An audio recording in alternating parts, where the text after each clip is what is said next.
এই নির্বাচনের মধ্যে কি হয় আপনারা জানেন? মনোনয়ন বিক্রি করা হয় কোটি কোটি টাকা।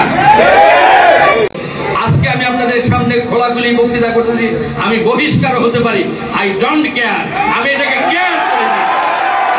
রাজনৈতিক দল বিএনপি, নিজেরটা নিয়ে বলি, বিএনপির গঠনতন্ত্রে কি বলে যে গণতান্ত্রিক পদ্ধতিতে এই দল গঠিত হবে এবং পরিচালিত হবে। সেটা কি চলে না? একদম স্পষ্ট না। যদি গণতান্ত্রিক পদ্ধতিতে আমাদের এই দল চলতো, তাহলে এই নেতা কর্মীরা যারা হতাশ, যারা দুঃখ বেদনা নিয়ে এক রাশ বুকে জ্বালা দিয়ে বক্তৃতা করলেন এবং বিভিন্ন সময় আমার সাথে কথা বলে, এই দুঃখ দুর্দশা আপনাদের থাকতো না। কেন থাকতো না?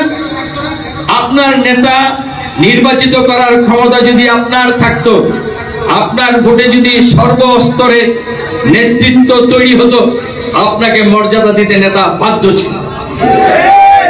আপনাকে অবজ্ঞা করে কোন নেতা চলতে পারত না। নেতার ইচ্ছা মতো দলকে পরিচালনা করতে পারত না। নেতা ইচ্ছা করলে লুটপাটের রাজত্ব কায়েম করতে পারত না। এই গণতন্ত্রটা নাই বলে আজকে প্রকৃত নেতার কোনো মূল্যায়ন নাই, প্রকৃত নেত্রীদের কোনো মূল্যায়ন নাই, এবং নেতা যারা হয় তারা হয়ে যায় শাসকের মতোই স্বৈরতান্ত্রিক। আমার ইচ্ছা, আমি যা ইচ্ছা তা করবো, জবাবদিহিতা করার তো কোনো জায়গা নাই, সেজন্য যা ইচ্ছা তাই করে। দলের মধ্যে গণতন্ত্র থাকবে না, আর দল সারাদিন চিৎকার পারবো আমরা রাষ্ট্রে গণতন্ত্র চাই, এই চাইলেই হয়ে যাবে? এই চাওয়াটাও তো অন্যায়। নিজের দলে গণতন্ত্র নাই আর রাষ্ট্রের কাছে গণতন্ত্র চাই, এটা কি হতে পারে? না, হতে পারে না। গঠনতন্ত্র তৈরি হয়েছে দল পরিচালনা করার জন্য, সেখানে লেখা হয়েছে সর্বস্তরের কমিটি নির্বাচিত হতে হবে কাউন্সিলরের ভোটের মাধ্যমে। এই যে অধিকার, এই অধিকার আমাদেরকে না দিয়ে অ্যাপয়েন্টেড নেতা কর্মী বানানো হয়, কেন্দ্র থেকে নিয়োগ দেওয়া হয়, যেন চাকরি করি আমরা, কেউ গোলামি করি, কারো দাসত্ব করি। অ্যাপয়েন্টমেন্ট দিলে ওই বাড়িতে ফুলের মালা আর ফুলের তোড়া নিয়ে মানুষের নেতার ভিড় জমে যায়। সেই নেতা হোক সংগ্রামী, হোক সংগ্রাম করে নাই, হোক সে অসৎ, কিন্তু সে তো অ্যাপয়েন্টেড হয়েছে, একটা পদ পেয়েছে, তো সবাই একেবারে ফুলের মালা নিয়ে তোরা নিয়ে গিয়ে পড়ে কি জন্য?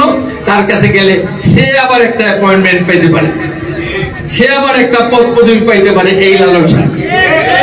নির্লজ্জ বেহায়ার মতো অনেক সিনিয়র নেতৃবৃন্দকে জুনিয়রের কাছে গিয়ে ফুল দিতে হয়, জুনিয়রের কাছে গিয়ে তোষামতি করতে হয়।